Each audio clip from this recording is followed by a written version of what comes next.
माननीय अवस्थी जी का एक और सुभाषित हमने प्राप्त किया है। उसमें वो कहते हैं कि यह ईशु परवित्तेषु रूपे वीर्ये कुलान्वये।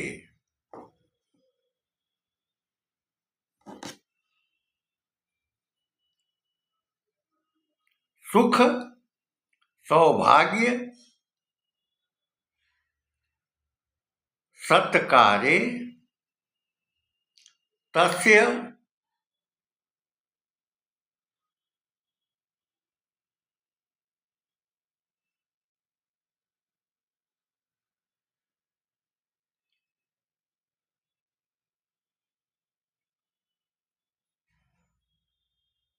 सुख सौभाग्य सत्कारे तस्य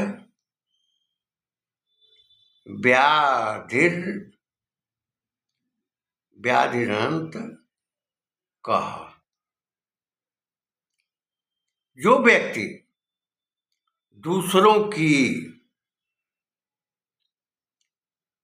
धन संपत्ति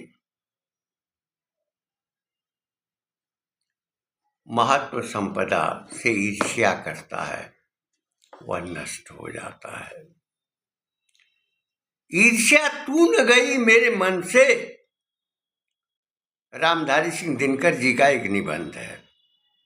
ईर्ष्या एक संचारी भाव है, मनोभाव है, संवेदना है। उसको व्यक्त किया है उन्होंने। एक वकील साहब रहते हैं और एक बीमा कंपनी के एजेंट होते हैं। बीमा कंपनी का एजेंट बराबर बढ़ता जाता है संपदा में, और वकील साहब ईर्ष्या करते हैं। तो ईर्ष्यालु जो व्यक्ति होता है वह अपने कार्य को स्थगित करके वह दूसरे व्यक्ति के सुख संपदा और वैभव को कैसे नष्ट हो उसी में ध्यान लगा रखता है।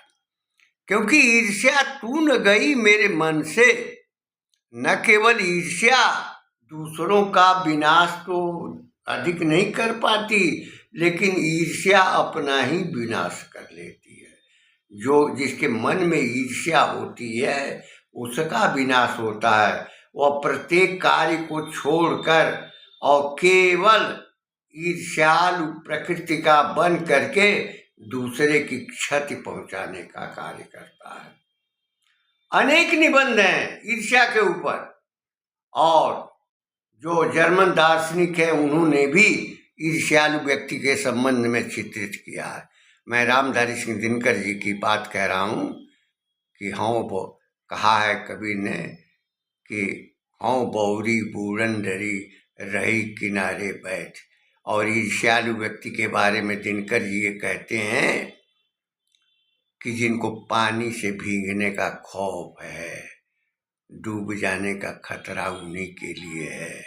जो ईर्ष्या में दूसरे से जलते हैं और उसको गिराने का प्रयास करते हैं, डूब जाने का खतरा ईर्ष्यालु स्वभाव के लोगों का ही होता है। इसी प्रकार जो घृणा है वह भी एक मनोभाव है, और घृणा व्यक्त हो जाती है जब हम नाक भौं सिकोड़ते हैं, व्यक्त करते हैं, तो घृणा को भी व्यक्त होता है। जो निर्वेद है, जब हम अक्षय अनुराग संसार से मुक्ति की ओर चलते हैं और जब हम छोड़ते हैं इस जगत को, संसार के माया मोह को, तो वह शांत रस होता है, और शांत रस ही आनंद है, और आनंद ही मोक्ष है, उसका ही स्वरूप है।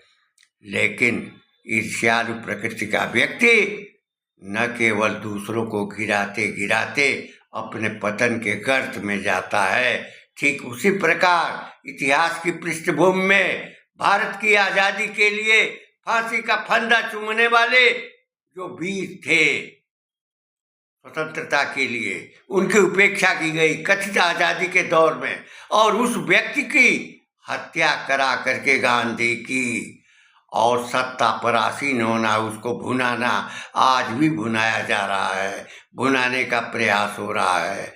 वह 46-47 का दौर जब पाकिस्तान से यात्री आए थे, पूरब से पश्चिम से, जिनके लिए भूख की तृप्ति की आवश्यकता थी, तो 10-12 लड़कों को लेकर एक युवक जो दिल्ली के घरों से रोटी और गुड़ मंगाता था, खिलाता था, और जब जवाहरलाल के पास जाता था तो वो कहते थे कि गांधी जी अनशन करने की धमकी देते हैं, क्योंकि मस्जिदों में और सड़कों के किनारे पटरी पर किसी को सोना नहीं पड़ेगा, इस नाते पुलिस हस्तक्षेप करती है। यह प्रकारांतर से हत्या कराने का संकल्प था और निरंकुश भाव से जीने और सत्ता संचालित करने की क्षमता की बात थी। वह ईर्ष्यालु व्यक्ति था और गांधी भी ईर्ष्यालु प्रकृति के थे। जो स्वतंत्रता सेनानी हैं, उनके प्रति उनके भीतर कोई भावना नहीं थी, कोई आस्था नहीं थी।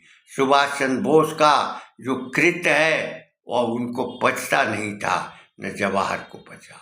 इन शब्दों के साथ मैं अपनी वाणी को विराम देते हुए माननीय अवस्थी जी को से यह अनुरोध करूँगा कि निसंदेह आपके सुभाषित जीवन को प्रेरित करते हैं, दिशा देते हैं, भावों को व्यक्त करने में सहयोग करते हैं, वह और विभावक का कार्य करते हैं, आलम्बन उद्दीप्त भी करते हैं। यह प्रकृति सुभाषित में सदैव से रही है और सुभाषित के कारण ही अनेक लोग संतत्व की ओर गए हैं, ऋषित्व की ओर गए हैं। जहाँ उपेक्षा हुई है वहाँ उन्होंने त्याग किया है, घर द्वार त्यागा है। राजा भर्तृहरि भगवान गौतम बुद्ध का जाना बोध की ओर, ज्ञान की ओर यह व्यक्त करता है कि संसार में हिंसा, संसार में वितृष्णा के भाव की विद्यमानता है और इससे दूर जाने के लिए ज्ञान की आवश्यकता है।